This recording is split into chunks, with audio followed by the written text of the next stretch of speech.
একটা কথা কি জানেন, কষ্ট মানুষের সারা জীবন থাকে না, কিন্তু কষ্টের সময় মানুষের ব্যবহারগুলো আজীবন মনে থাকে। নবী সাল্লাল্লাহু আলাইহি ওয়াসাল্লাম বলছেন যে এই সেই আরাফাতের ময়দান তোমরা দেখতে পাচ্ছ। আদম আলাইহিস সালামকে আল্লাহ পাঠিয়েছিলেন কোথায়? শ্রীলঙ্কার জুজু পাহাড়ে। হাওয়া আলাইহিস সালামকে পাঠিয়েছিলেন জেদ্দায়। জেদ্দা দাদি, হাওয়া আলাইহিস সালামকে আমরা দাদি বলি, দাদির বাড়ি। তো দুইজনের দেখা হয়েছিল এই ময়দান, আরাফাতের ময়দানে। আরাফাতের শব্দের অর্থ পরিচিতির স্থান। দুজনের দেখা হয়েছে। নবীজি বলছেন যে দুনিয়াতে যত নবী আসছে সমস্ত নবীরা এই ময়দানে আসছেন। সুবহানাল্লাহ। যত নবী দুনিয়াতে আসছিলেন 1,24,000 নবীদের মধ্যে সবাই এখানে আসছেন, আর সবাই একটা দোয়া এখানে এসে করছেন। সেই দোয়াটা কি? সমস্ত নবীরা এখানে আসছেন এবং এখানে এসে একটা দোয়া করছেন সবাই, সেটা হচ্ছে লা ইলাহা ইল্লাল্লাহ ওয়াহদাহু লা শারীকা লা লাহুল মুলকু ওয়া লাহুল হামদু ইহয়ী ওয়া ইউমীত ওয়া হুয়া আলা কুল্লি শাইইন কাদির। আমরা এই দোয়াটা পড়েন, লা ইলাহা ইল্লাল্লাহু ওয়াহদাহু লা শারীকা লা লাহুল মুলকু ওয়া লাহুল হামদ ইহয়ী ওয়া ইউমীত ওয়া হুয়া আলা কুল্লি শাইইন কাদির।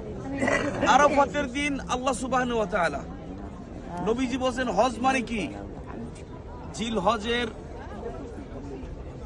আরাফাতের দিন শুধুমাত্র এই আরাফাতে একদিন অবস্থান করণ নামই হলো হজ। এটি হজ। আরাফাতের দিন আল্লাহ এত মানুষকে মাফ করে দেন যে শয়তান ভীষণ গোসা থাকে ওই দিন। মানে আরাফাতে এসে যে আল্লাহর কাছে যে মাফ চাইছে তাকে আল্লাহ ক্ষমা করে দেবেন। সুবহানাল্লাহ। আরাফাতে একটা মসজিদ রয়েছে যার নাম মসজিদ নামিরা, যেই মসজিদে থেকে বর্তমানে হজের খুতবা প্রদান করা হয়। হজের খুতবা জোহর এবং আসরের নামাজ, জোহরের সময় হাজিরা একসঙ্গে পড়ে আউয়াল ওয়াক্তে।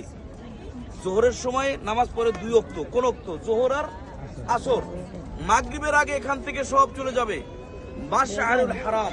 আরেকটা মসজিদ আছে মুজদালিফায়, ওই মুজদালিফায় গিয়া মাগরিব এবং ঈশার নামাজের সময় ওখানে গিয়ে 2 ওয়াক্তের নামাজ পড়বে।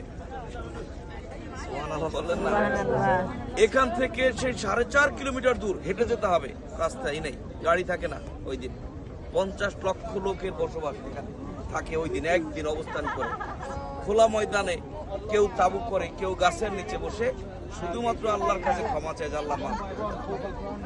হজের উপকারটা কি?